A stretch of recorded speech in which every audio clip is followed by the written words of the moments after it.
నిన్న నేడు ఏకరీతిగా ఉండే మార్పు లేని దేవుడైన యేసుక్రీస్తు పరిశుద్ధ నామమున ఈ ఉదయకాల శుభములు మీకు తెలియజేస్తున్నాను. ఇది నా దేవుని యొక్క జ్ఞానము.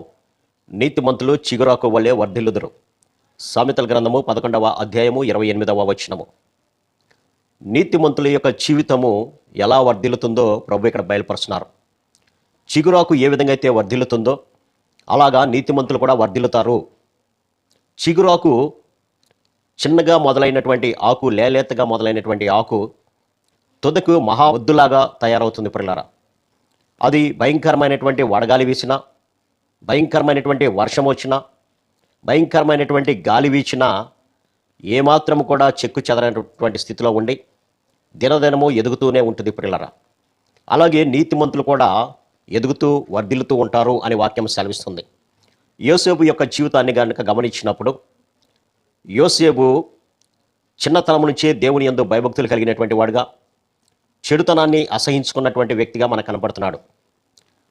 తన అన్నల యొక్క చెడుతనాన్ని గురించి తన తండ్రికి ఎల్లప్పుడూ కూడా తెలియపరుస్తూ వారిని సరైనటువంటి మార్గంలో నడిపించడానికి ప్రయత్నిస్తూ ఉండేవాడు.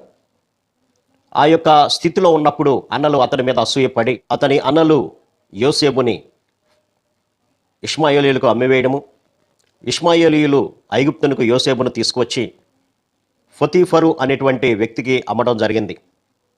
పొతీఫరు ఇంట్లో పనిచేస్తున్నప్పుడు యెహోవా యోసేపునకు తోడై ఉండెను గనుక అతడు వర్ధిల్లుచు తన యొక్క యజమానుని ఇంట ఉండెను. యెహోవా అతనికి తోడై ఉండెననియు అతడు చేసినదంతా అతని చేతిలో యెహోవా సఫలం చేసినని ఆ యజమానుడు చూచినప్పుడు తన ఇంటి అంతటి మీద యోసేపుకు అధికారం ఇచ్చినట్లుగా మనం గమనించవచ్చు. యోసేపును బట్టి ఆ పొతీఫరు యొక్క ఇంటిని దేవుడు ఆశీర్వదించాడు. పొతీఫరు తన ఇంటిలో ఏది ఉన్నది ఏది లేదు అని కూడా చూసుకునేవాడు కాదు. మొత్తం కూడా యోసేపుకి అప్పగించాడు. ఒకానొక సందర్భంలో ఆ ఇంట్లో ఉన్నప్పుడు పొతీఫరు భార్య పాపము చేయడానికి ప్రేరేపించబడినప్పుడు ఆ పాపము చేయకుండా నా దేవుడు చూస్తున్నటువంటి దేవుడు కాబట్టి నేనెట్లు ఇంత ఘోరమైనటువంటి దుష్కార్యం చేసి దేవునికి విరోధముగా నేను పాపము కట్టుకొందును అని అక్కడి నుంచి పారిపోయాడు.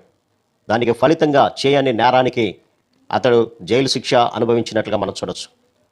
ఆ జైల్లో ఉన్నప్పుడు ఆ దేశ రాజు అయినటువంటి ఫరో ఒక కలను కనడం, ఆ కలను బట్టి అతనికి నిద్ర పట్టకపోవడం, ఉదయాన్నే అతడు శకునగాండ్రను మాంత్రికులను పిలిచి దాని యొక్క భావాన్ని చెప్పమన్నప్పుడు ఎవరు కూడా చెప్పలేనటువంటి స్థితిలో ఉన్నారు.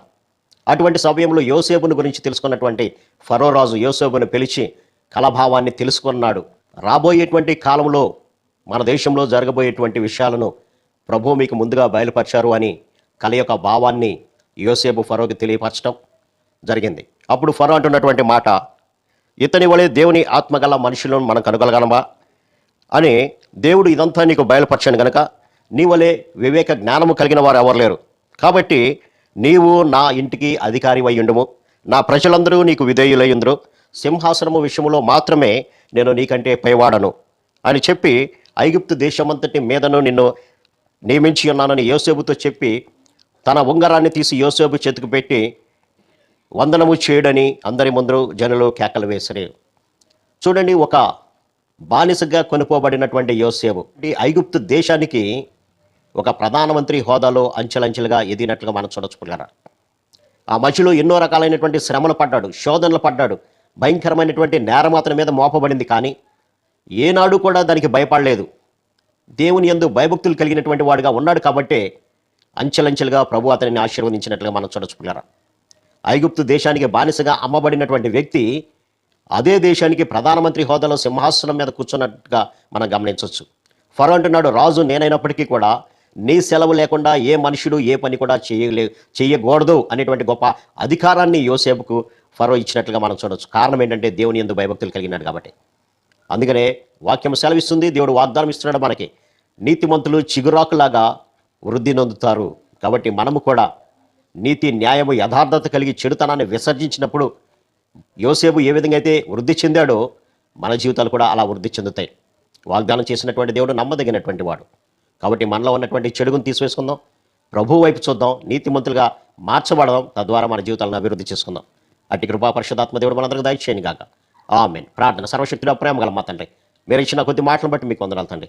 నీతిమంతుడైతే చిగురాకులాగా వృద్ధి చెందుతాడు, కానీ నాయన భక్తిహీనుడైతే నాశనం అవుతాడని నీ వాక్యం సెలవిస్తుంది నాయన. కాబట్టి మేము ఒకవేళ భక్తిహీనంగా ఉన్నట్లయితే అవన్నీ కూడా వదిలివేసుకొని నీతిమంతులుగా మేము మార్చబడి భక్తిమంతులుగా మార్చబడి ప్రభావ మీ చేత అభివృద్ధి చెందే భాగ్యం ప్రతిబిడకు దయచేయమని యేసు నామమున అడిగి పెట్టుకుంటున్నాం తండ్రి. ఆమేన్. God bless.